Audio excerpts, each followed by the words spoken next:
So, hi, everyone. As people are coming on, we've got a few people on already, and hopefully others will join. We've got 326 registrants to this session, so we should be seeing some more names popping up soon.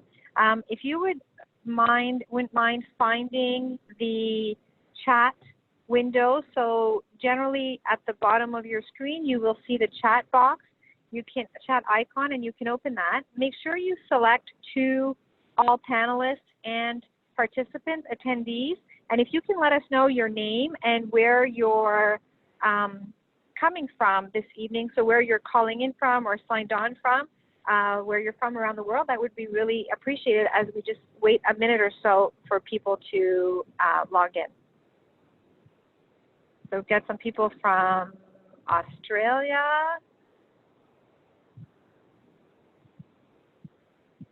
Lots of people from Australia, Ontario,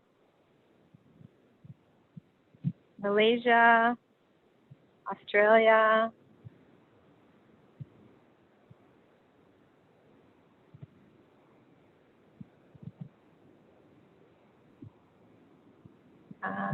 Ontario. So Australia and Ontario, mostly Australia actually, but Ireland, originally from Ireland, all right.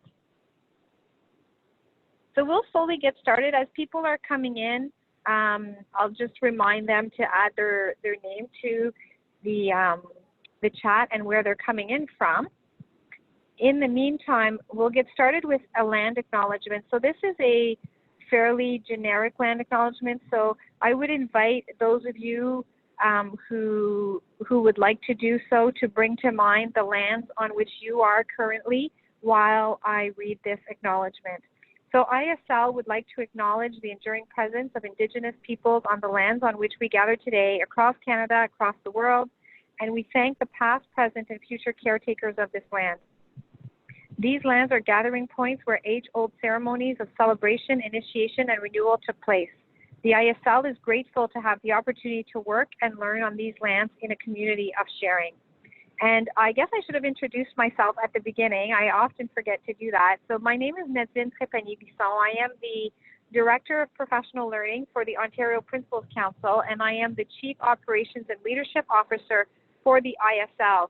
So for those of you who don't know ISL, International School Leadership, we are an organization that services different colleagues across the world in terms of bringing support for leadership development, both at the school and the system level. So we've worked in many different regions of the world. We also offer some online modules, and when we're able to, we have groups that come in for study tours to Ontario, and we help support and organize those through different independent contractors who are retired system or school leaders from Ontario. So we're very happy to be able to bring you this series of which Lynn is a part, because Lynn is one of our ISL advocates or influencers, and we hadn't been in touch with that wonderful group of educators for a while and decided that this was the time to get in touch with them. And I know that Lynn has put a lot of thought and effort into this session and brought on some colleagues to help support the learning today as we listen and interact. So for those of you who don't know Lynn, though I expect most of you would know her, she is the supervisor of the Doctor of Education internship requirement at Boise with the University of Toronto. Her experiences include Superintendent of Schools, Seconded Professional Learning Associate at the Provincial Union, Director of Curriculum and Program at the Provincial Trustees Association, and teacher of elementary and secondary age students in city and rural settings. And most of you who know Lynn will know her from her work, as she is known around the globe for supporting engaging work environments for teachers and principals alike, as well as people with system responsibilities. So Lynn, I want to welcome you along with your colleagues who you've invited to this webinar. I'm not going to be able to stay on because I am in my car. I'm not driving. I am in my car, so I will try to log back in at the end. For those of you who've just joined us, please let us know your name and where you're from. in the chat window. And if you have questions as we're going through, please indicate them in the chat window. We are hoping to have a little bit of time at the end for Lynn and her colleagues to address some of those questions, but we aren't sure we will have time. But nevertheless, if you have questions or comments, we would like to have them, and we will be compiling those and making sure that Lynn receives them, as this is a good way for her to gather some data and information on current practices and questions that you're asking of one another and of her in her work. So she'll be able to take that away. So with that, Lynn, have a great session, and hopefully I can come back at the end. Perfect. Thanks, Nadine. Please be safe wherever you are. It's my pleasure to be with you this evening, or in the morning if you're in Australia. Currently, my husband Jim and I are at Ipperwash Beach. That's about 300 kilometers west of Toronto, a beautiful place to be in an Ontario summer. So I'm really pleased also to introduce to you, as we move through this session, my colleagues that I work with across the globe. And what we've been thinking about is, how do we ensure that all students not only are achieving, but also growing? So tonight's session is going to be just that. I would invite you to join me on Twitter. I think Twitter is an international professional learning community, and it's always something that I check to see what's the latest research, who's saying what. So please join me in that journey. The title of our session tonight, or this morning, is Clarity Develops As You Go, Not Before You Go. And I want you to think about that phrase throughout our time together. So things become much clearer as we do the work together. Click. I'm going to say click every once in a while when I need the next slide. And it's important for me that we start our session thinking about leadership. What does leadership look like to do the work of system and school improvement? And then we'll come back around to leadership at the end. I see leadership as a vital and foundational piece in system and school improvement. So early on, Michael Fullen and I wrote about 3 abilities that leaders must have, and that is knowledge, the ability to mobilize, and also sustain the work. Those were the 3 big ideas of systems and schools as learning organizations. Since that, I've continued the research, and I've looked at imaginability, that ability to imagine what's possible for all of our students. We've looked at the ability to co-labor, to collaborate, and what's it take in a learning organization to co-labor, to work side by side. And in Clarity, I developed through my research the 6th dimension of leadership, and that is the ability to adapt. And we're going to look at that now. Click. So the ability to adapt is certainly something we need to think about in calm times, but also in these complex times that we're experiencing across the globe.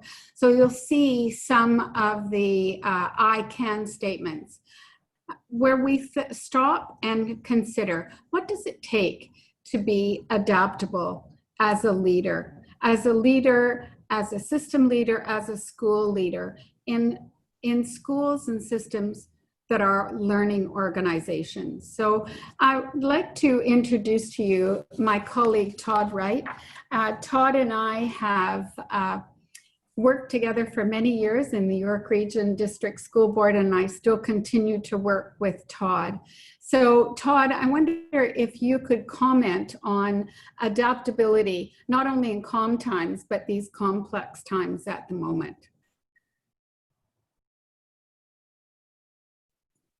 You're muted. Very good. Yes. Thanks, Lynn. Just had to unmute there. And hello, everyone. Good morning or evening. Adaptability in calm times isn't easy, especially in classrooms within education. In complex times, it's complex. The digital world is very much the new reality that most of us are working in, and we're adapting on the fly. So some observations and cautions in relation to that. Lynn speaks to the idea of seamless technology integration. And to me, that means that the machine is the pencil. It should just be. Textbooks, readers, Blackline masters, they're all tools that can be used effectively or not, based upon a teacher's understanding of their students. Similarly with our digital tools. The big difference now is understanding the power that is at the students' fingertips and how they can be using that power. The technology advantages of the tool itself allows students to flip the classroom, a concept that is being deployed very effectively in many places. Students can be the experts. There is time needed for everyone to learn more about these tools, and they're changing and shifting, as I say, on the fly. Modeling can be a challenge in the online world where kids are already at an advantage. But we need to lead by doing, by failing, by asking questions. It helps the students to see this learning paradigm that is all about learning. When we monitor, it means a different kind of assessment in this online world. We're not seeing the students eye to eye, and that constant assessment of individual connection can't be there in quite the same way. Pedagogy helps define the tasks, and the digital approach is defined by the pedagogy, or it should be. We need those really clear goals. They're always important. Checking on the progress through assessment, high priority.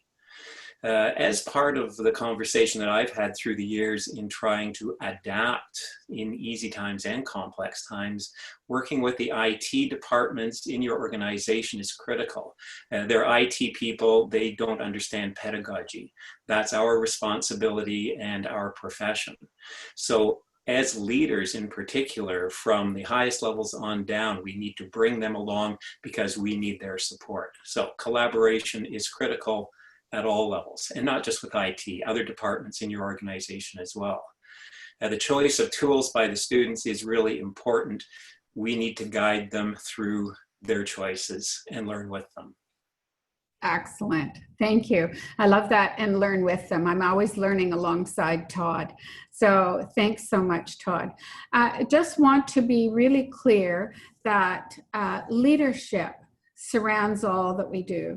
I've become more and more convinced that it's leaders' influence and commitment and will and perseverance that makes it easier to become a learning organization. So with that understanding, I'm going to unpack for you my research around systems in schools who are learning organizations. And my research indicates there are 5 big ideas. And the first one of those 5 big ideas is vision. We must have a vision. So this is what my research indicates. And then I thought about, what does vision look like in complex and calm times? So let's look at the lessons learned. So here's some of the lessons that I've learned and continue to learn about vision. And I've invited my colleague, Jill Marr. Jill is the principal in the York Region District School Board, and she and I have been on many teams together, learning walks and talks together. And Jill is my mentor in thinking about schools as learning organizations. So welcome, Jill. I would like you to talk about the importance of vision in learning organizations, both in calm and complex times. Thank you so much, Lynn, and welcome everyone. Good morning and good evening. Co-constructing and supporting a school's vision for student achievement and well-being is perhaps one of the most significant roles that a leader has, especially in complex and challenging times. When developing a vision, it's important that it's co-constructed, that it's short, sharp, and shiny, and that we focus on the core business, which is to support each and every learner. A strong vision gives that stabilizing foundation, particularly in these tricky times, that's necessary for us not only to achieve success, but also to give permission to stakeholders to be innovative and responsive to these changing times. Co-constructing the vision enables all of the stakeholders, both the students, parents, staff, both the instructional and your support staff, and the community to both engage and inform that work. And there's been many ways that I've gathered data to inform our school's vision. They include things like weekly phone calls to families to ask how it's going, what it is that we're doing well, and what it is we can do to improve. Community gatherings where we offer food and we gather together to talk about schools, our school in terms of how we're going. Focus groups with students and staff as well as community, being as a leader highly visible within our schools during both transitions and learning walks to support that consistent analysis of school as well as system data. These strategies have helped us to not only inform our decisions and conversations about the school's vision, but also have helped us to create a sense of belonging and to build those very necessary relationships. When communicating our vision as a school, it was important to be short, sharp, and shiny. Short in our message, we tried to avoid at all costs the edubabble or school speak and the words that we chose to use, so there was clarity. Managing also the key priorities that we were focused on one or two as opposed to a multitude, because we needed to look at that data that we could support our gathering and analysis of that data to make a difference. Sharpen the focus, but also that we had incremental steps that we would adjust along our pathway. So we were responsive to the changing times as well as the needs of the children and the learners within our community. And shiny in terms of that multimodal approach, using both traditional and non-traditional means to share the message, so that in 90% of the time and 90% of the spaces, 90% of the participants at a minimum knew what our vision was and that we're all working together and that we could contribute in our own and unique ways. Clearly communicating our vision provides consistent messaging and the focus on learning and student achievement. Because the learning environment is so critical when developing and implementing the school's vision, the importance of knowing that it is responsive to both the school's traditions and the changing times, and supportive for all students in terms of their learning, and that they're ready for the learning. We use tools such as learning walks and conversations, case studies, multidisciplinary leadership teams, and book studies to support the gathering of important implementation data. Being a community with a collective vision empowers all. Knowing that all students can achieve given the right time and support ensures that early and ongoing interventions, as well as enriched and open learning opportunities, are available and accessible to all. Furthermore, understanding that there's an interconnectedness between the system supports and the school supports has built networks amongst our schools in York Region, with each school team sharing their visions, plans of action, often in draft because they're ever changing and responsive, and results to date. The sharing of our vision between schools and systems allows us to continue to be efficient and effective in these challenging and complex times. Thanks so much, Jill. You can tell that Jill is passionate about having a vision and then walking the talk to see the vision being enacted in her school and across schools in our region. So when you listened to Jill, you also heard her weave in a structure that we've researched very carefully and thoroughly called the 14 parameters. And if you have the text clarity, I think it's on page 11, that there are the 14 parameters there. But for me, that structure of having the parameters really not only informs our vision, but informs our behavior, what we're going to do within that structure. Next. So we've learned a lot of lessons about vision, and we've learned a lot of lessons about structure. And one of the lessons I've learned over and over is the importance of alignment. Next. So there are the 14 parameters. Michael Fullen and I researched those to write realization and also putting faces on the data. And you'll see them on the right in a list. And he said to me, don't ever put them in a list. because everybody will just use them as a checklist. So in publishing Clarity, Corwin put them in that wonderful circle, showing that they're all interconnected and interwoven. And both Todd and Jill spoke about those 14 parameters. Although they didn't name them, they spoke about them because it's absolutely embedded in, they're absolutely embedded in their thinking. So if we know structure drives behavior, we have to be sure that we're aligned in our work. Next. So I'd like you to meet a colleague of mine from Australia, and we've worked together on the alignment, and Roshan McVeigh has really earned the credit around aligning the 14 parameters with the documents across Australia. So welcome, Roshan. I wonder if you could talk to us about that alignment you've experienced between the 14 parameters of system and school improvement and the documents in Australia. Thank you very much. Good morning in Australia and good evening in Canada. I did Lynn's work in Sydney about 10 years ago, and when I came up here to the Newcastle diocese, when we began this journey with Lynn, I was very conscious that at a systems level that the work is really innately part of what we do as educators. And so because of this, I wanted us to look at how the 14 parameters connects and aligns with all our Australian, documents. And it wasn't just what I'd say an add-on or a fad or just a standalone program. So I really wanted, us as a system to see that the day-to-day work that we do and the documents that drive, our improvement and our practices within school align with this work. So I wanted to show the connection between the WHO, which is the two down the side there, which is your Australian Professional Standards for Principals and your Australian Professional Standards for Teachers.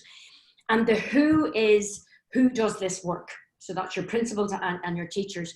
And in these, they've got guidelines for our principals and our teachers. And these documents look at the role of teachers and leaders in schools. And they come in the domains of professional knowledge, our professional practice and our engagement. And for our principals, it's around teaching, leading, teaching and learning, which fits into parameter 4.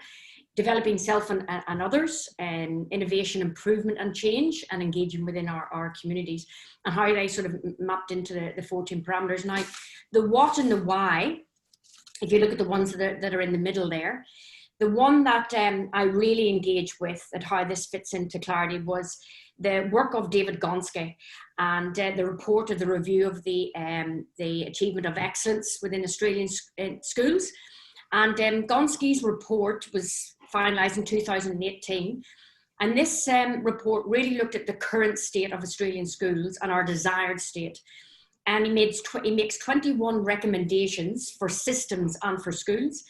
And they really range from the importance of early childhood intervention right through to when our children leave schools.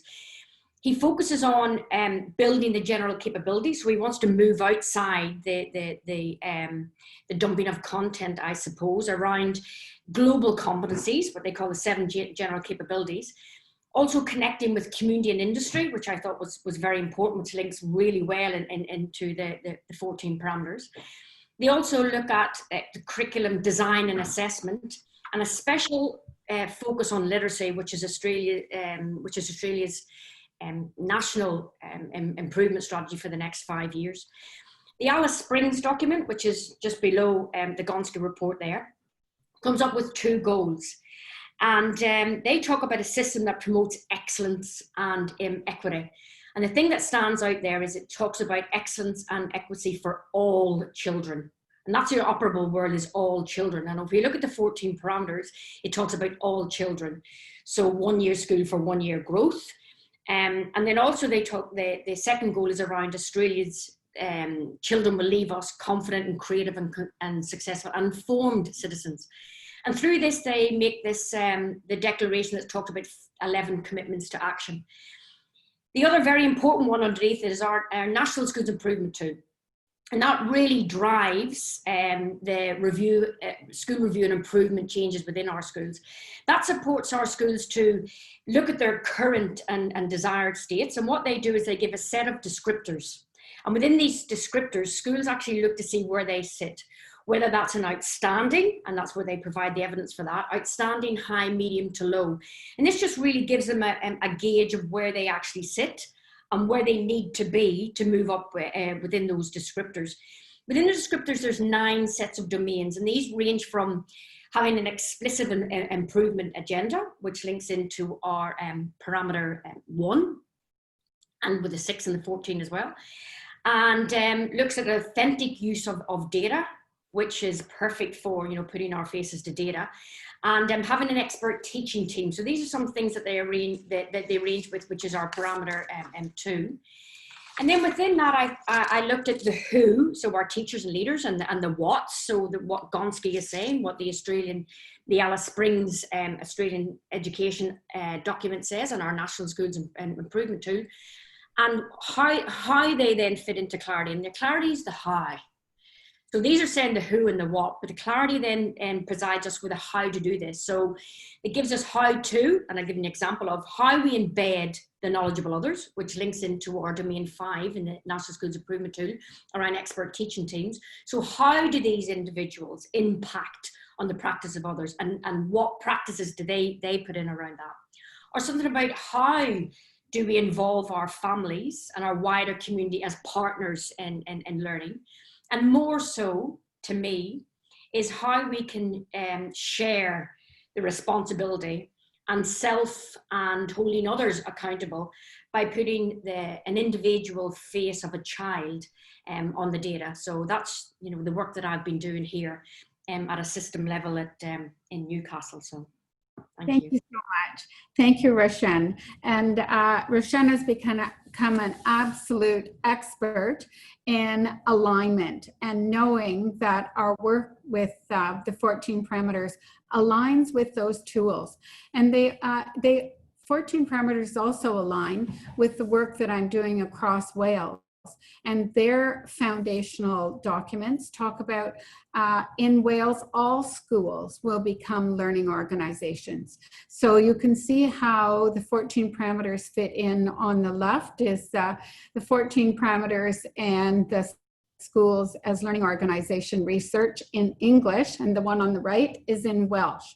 But what's important to me is, as Roshan said, the documents right across Ontario, right across the globe are the what. Here's what we are about, and here's why we're doing this. And clarity in the work that I'm doing is about how we're going to do it. What are the tools that we have to use as leaders and teachers? Click.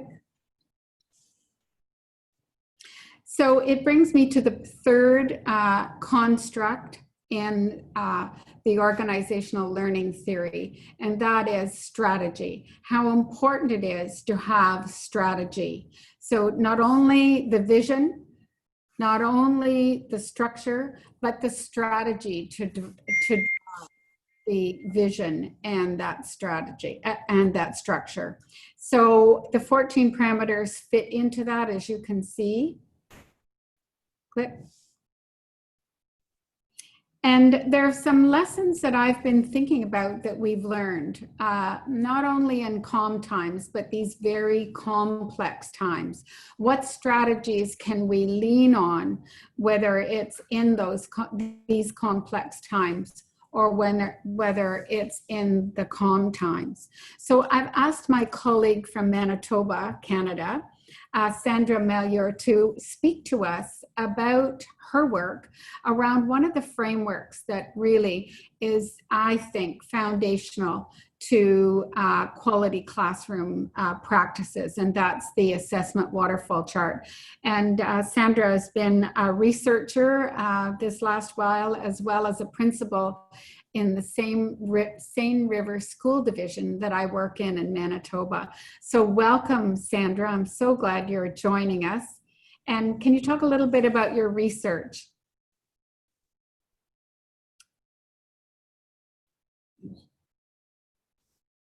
That. Thanks, Lynn. Good evening, everyone, and good morning to those of you in Australia. Thank you for the invite, Lynn. Yes, I've been doing some research, and through that research, I've had actually three main findings. One from the research, well, first I should mention that what I have been researching around was developing an online environment, and in these times it fits so nicely with how things have been going in these more complex times. So around that, there were three findings from my research with an online environment. The first one was, of course, having a stable platform that enables a strong collaborative model that allows for professional dialogue within a structure that allows for professional learning, for feedback, reflection, and also thirdly, it also has the effective leader that provides direction and a vision. So naturally, I went to Lynn and the work that we've been doing with Lynn and pulled out the assessment framework, which is really a basis, and as Lynn put it, a foundation for what we've been doing in Seine River School Division. And Lynn graciously gave me permission to make some adaptations to this framework. And there's some pieces in there that I've added with an integration for online abilities. So the platform that we use in Seine River School Division is MS Teams, which some of you may be familiar with. So within this this framework, I've added in, for example, student co-creation, the virtual learning walks and talks, which is something that the administrators have been doing around descriptive feedback, walking through all of the teachers' classrooms and providing descriptive feedback and asking the 5 essential questions with the teachers and the students, keeping in mind that this framework works well with the students and also for the teachers, and ensuring that the collaborative model is happening amongst the teachers with their professional dialogue, talking about teaching practice, and also teachers still looking at student samples and analyzing those student samples and looking at the data and pushing it further, and looking through each one of these. So the learning intentions, success criteria, descriptive feedback, assessments, and the goal setting. So it lent itself really well to the research that I was doing. So in both a face-to-face environment and an online environment, the adaptations that were made provided that framework. And in the times that we're in right now, and looking forward into even next year, years to come, unfortunately, I'm not sure if with the new normal,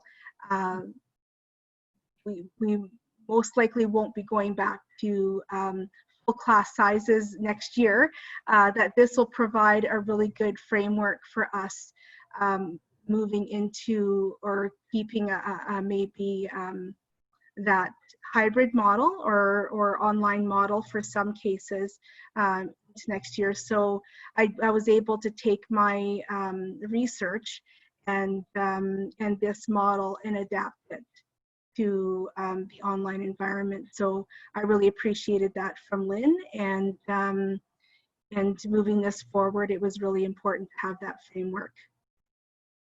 Thanks so much, Sandra. You're certainly living that ability to adapt. And I was so excited to find Sandra doing this research. And it's just going to add to the body of knowledge we know about the importance of not only leaders being able to adapt, but leaders seeing themselves as leading learning organizations, whether it's at the system level, the school level, or in the classroom. Everyone's a leader, and we all want to ensure that our students who are in our learning organizations are achieving and growing.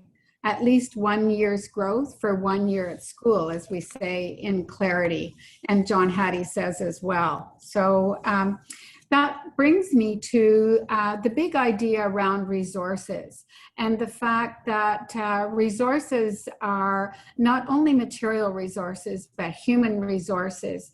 And always time is a big factor.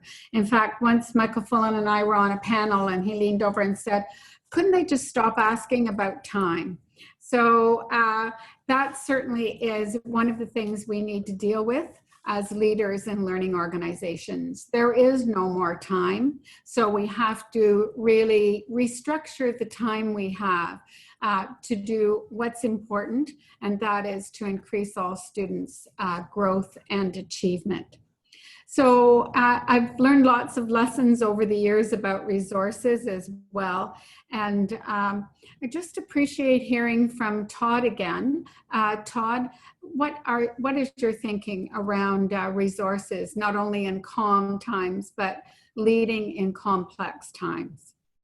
You referenced the biggie, Lynn, and that is time. I heard a quote recently, I forget where, but it was something to do with the fact that what I don't need is more time, what I need is a deadline. However, having said that, the best resources I think we can access are those immediately surrounding us in our colleagues and students. In these times, that is being done through whatever manner we can find: telephones, Skypes, Zooms. The expertise of those around us can and should be tapped and engaged in. This time of separation, obviously, digital tools become even more useful. They allow us for a wider access to a wide range of resources. The problem becomes how to define and restrict the volume of resources so you don't get lost in the mire of too much, too conflicting, and too wasteful of your time. So that's where the system approach can really come in handy. The 14 parameters, parameter 1, shared beliefs and understandings, they can really help a system to define the most effective tools and help deploy those tools to the educators. So Twitter hashtags can be your best friend or your worst enemy. How you curate some of the resources also is something to look at a system level. In York Region, we had a Learning Resource Services department, and we redeployed staff around the 14 parameters so that a professional library could engage in support for administrators, for example, in locating those resources that would help them move their schools forward. A lot of the other people in the department getting into finding the best digital resources so that teachers didn't have to spend all their time. We could find for them and work with them collaboratively, finding the best tools, and then provide the support, the training. Again, that's changing in this more complex world now of COVID. Yet the need is still there. The need is greater than ever for those supports, and helping to define things through and with those 14 parameters as a guideline, I think is something that everyone should be doing. The support of teachers is critical. They don't have the time to do it all, nor do you as administrators. So how do we work together? Working to get together to determine the access to the best tools is something we can do. Opportunities to collaborate should be provided. And again, as administrators, finding ways to get the teachers working together with their students means that maybe we need to establish systems of support that cross over some of our traditional boundaries. For example, how can secondary high school educators with expertise in specific areas support learning of students and teachers that they're not directly responsible for? These are things that we're going to have to look into in the future. How can cohorts of learners with specific needs be organized in different ways to best meet their needs? And again, how we get the resources to them is critical. Thanks so much, Todd. Really, in thinking through what all of my my guests have said, the 14 parameters weave in and out, and it's important that we have that framework of how we're going to do this work together. And I think time is certainly, Todd, a resource. It can be an inhibitor or an enabler again. So I think we need to really think about what time we do have, and it's not about how much time we need, it's how we really deploy the time we have at our disposal. So thanks very much for that, Todd. And the fifth dimension of schools and systems as learning organizations is culture. And I did a lot of work in really researching what culture means. There's lots out there about what culture means, but to me, it's about the elephant in the room. It's about the assumptions that we make, that we need to break down as leaders and teachers in schools and in systems. So all of the above constructs really are rolled into culture. What does the culture look like when it's a culture of learning? And if it isn't, how do leaders move towards that culture of learning? One of the things that I have learned is how important it is that we fail fast. So something doesn't work, we get up and say, well, it didn't work, let's try something different. So dust yourself off and start again. And I think that leaders in organizations that are learning organizations can do just that. Not always be successful, but fail fast. Get up and try the next idea.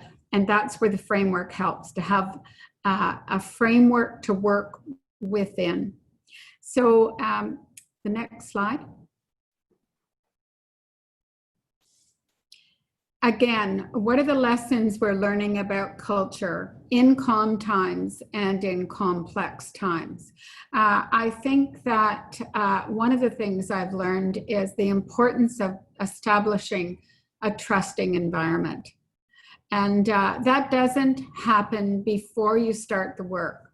So clarity develops as you go. Trust develops as you roll up your sleeves and work alongside your staff members, alongside other leaders, system leaders and school leaders.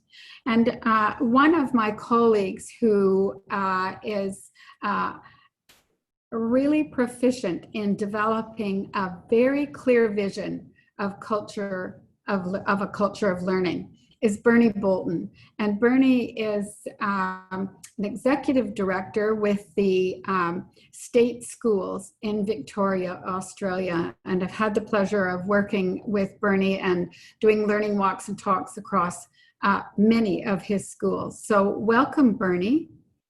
And thanks so much. We'd really like to hear from you about how to develop that culture of learning in calm times and in complex. Thanks, Lynn. Thanks so much. And good morning and good evening to all of the participants, wherever you are. I'm coming to you from the beautiful but chilly northeast of Victoria in Australia. And I guess I really wanted to, articulate my thoughts and that sort of thing through the journey that we've undertaken here in the work that I've undertaken with my leadership team around developing a really strong learning culture. And that really began in 2017 when our data, when really looking closely at our data, suggested to us that maybe we weren't focusing on the right pieces of work in the conversations that we had with each other, in the work that we undertook with each other across our area, 68 schools, primary, secondary, special, and Peter 12 schools, some large smalls, but some very small, remote, isolated schools as well. And so one of the, the fail fasts, Lynn, was that we made the radical decision to really change our structures that supported our area of schools. And we have one large network of people that came together, and we decided, in consultation and collaboration with our middle leaders, our principals, to really change that construct and to break that down into 3 smaller groupings of people. And my notions around that was that it's really important to develop relational trust if you're going to have a really strong learning culture. It's important for people to be able to have safety in terms of their vulnerability and that sort of thing in discussing things like their data and where they've failed fast and how they seek support and advice from their trusted colleagues around them, from that network of people that sits around them and really supports everyone's learning together. Michael Fullen and Steve Mumby had done some work which we used as well around middle leaders, and we really consider our principals and our assistant principals to be those middle leaders. They're the people that when we want to shift in our data and a change in our outcomes, they're the people that we really need to engage in the work and really raise up as the instructional and educational leaders, the change agents within their own communities.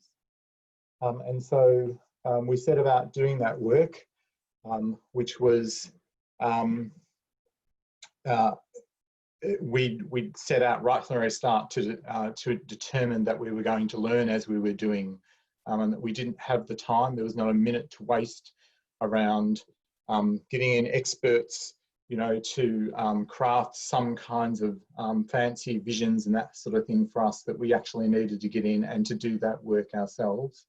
And that we would learn by doing that, and that there would be times, as you've referenced, Lynn, where we would fail, but we'd fail fast, and then we would come back and we would revisit. It was around that time as well that we all had the opportunity to meet Lynn and to undertake some work with her through a conference that was held on FACES on data, and that was one of the key things that we really wanted to achieve as well. How do we delve deeply into understanding what our impact is, how we're actually impacting on each and every one of our students, the faces that sit in our schools. So we had some really strong outcomes that we wanted to achieve. We obviously wanted to build a learning community which focused on student learning, on assessment, and also on understanding our impact, how we actually impacted on those individual students in our schools. We wanted to build interdependence and collaboration within our networks. We didn't want them to be focused on that technical, transactional, administrative work that they've been embedded in for so long. We wanted to raise them up and to really embed them into a mode of teaching and learning, and talking about pedagogy and understanding data and understanding their impact, and circling back around and shifting and changing and continuing to improve what we did all the time. We wanted to capacity build, and we know that to do this work we needed to capacity build people, but not only the people that we have sitting with us currently now as our middle leaders, but who are our next group of people coming through, who are going to be our next crop of principals and assistant principals in our schools, because we needed them to be working alongside of us as well in understanding why we're doing this work, what the work is, and how we're going to do it, so that when it was their chance to take up the mantle, there was not a second lost, that they were with us all the way. We wanted to ensure accountability, and that came back to our analysis of data and problem solving and tracking our data and tracking our improvement. And above anything else, we wanted to inject some enthusiasm, some drive, some love, some passion, into our leaders and make them the change agents in their schools. And we set about doing the work out. It was heavily focused. We've heavily focused on parameter 1 and parameter 14 in terms of building that shared belief and understanding, and that shared responsibility and accountability, but also focusing on our principals and our school leaders as the lead learners. And I guess if I go now to what I observe around the changing culture and that sort of thing, is that if you walk into our networks now and into our network meetings, you observe reflective conversation that occurs around the work that we're doing, and the work is embedded in the right work, the work that we want it to be in. You observe, our principals utilising, clarity as a resource, within their networks, and coming back to and revisiting different aspects and different parts of the work, you know, learning intentions and success criteria. Have we got that right in our schools? Let's re-look and let's look at that and discuss what's going on in each school. You'd see the sharing of data and schools prepared to put their data on the table and to be very vulnerable around that and seek assistance and help and support from their colleagues. You'd also see time devoted to things such as network learning walks, where we talk about the feedback that's come back from those network learning walks, where we've been undertaking learning walks, but on a much broader scale than just within one school, having a school offer themselves up and having other schools come and visit them and receive feedback. And so within our networks, always coming back to that and thinking about what's the feedback we're getting from those learning walks. You'd see us heavily engaged in those kinds of things. Thank you, Bernie. And I was just going to say about your learning walks, I've just been really excited. The last 3 weeks, I've been meeting with groups of schools in Bernie's jurisdiction. And I'm most impressed with the small schools in Victoria who are reaching out to each other to own the students right across 6 small schools. So to me, that's about the culture of learning, Bernie, that you've developed. It's moving from my school, my students, to our schools and our students. So it's a great example of how culture permeates everything, especially parameter 1, 6, and 14, the non-negotiables. But it's the essence of improvement when we have a culture of learning and people trust each other to share data and have honest and authentic conversations about student learning. So when I think about all of these colleagues who have shared their practice with you, I think about the ultimate, and that is critical thinking. So you've had an opportunity to listen to 5 critical thinkers who are leaders of schools and systems that are learning organizations. They've put into practice the research that I've been doing and my colleagues have been doing, and it's making a difference. So each one of these practitioners that we're listening to can tell you exactly the data and the impact that's happened from using the research of the 14 parameters and of schools as learning organizations. So next. So we're going to move away from clicking to actually thinking about higher order thinking. And in York Region, we've developed what the critically literate graduate looks like.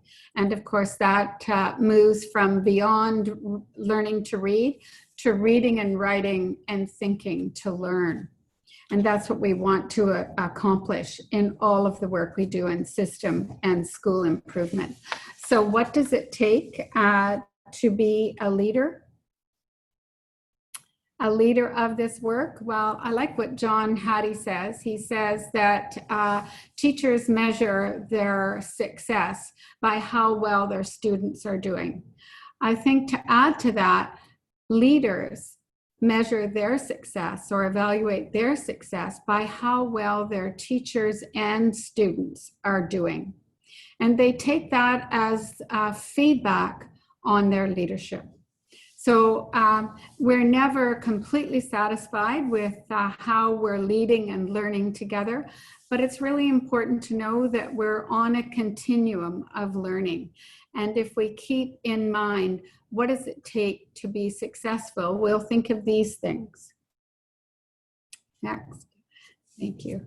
That we're courageous, that we take risks, and above all, that we're consistent, persistent, and insistent. And all of my practitioners who presented alongside me tonight are just that: consistent, persistent, and insistent that all students will and can learn. So I want to thank everyone who was with me tonight. And just in closing, I want to go back to adaptability. The practitioners that you've heard from tonight have that ability to adapt and change, to fail fast, to get up, make a mid-course correction, and get on with the work of walking and talking alongside teachers, other leaders, and also our students. So just in closing, click. Tonight has been about clarity that develops as you go. We can't wait to be clear, but we must do the work together, and it becomes clear what the work is as we do the work. So I'm just going to ask you to just think reflectively for a moment about parameter 1 and parameter 14. And it's in that quote that you see on the screen. Every successful person begins with 2 beliefs. The future can be better than the present, and all of us have the power to make it so. So again, I want to thank my colleagues and their dear friends to be with me tonight and take the time from their summer vacation in Canada and from their work in Australia to send the message that together we're better. Thanks so much, folks.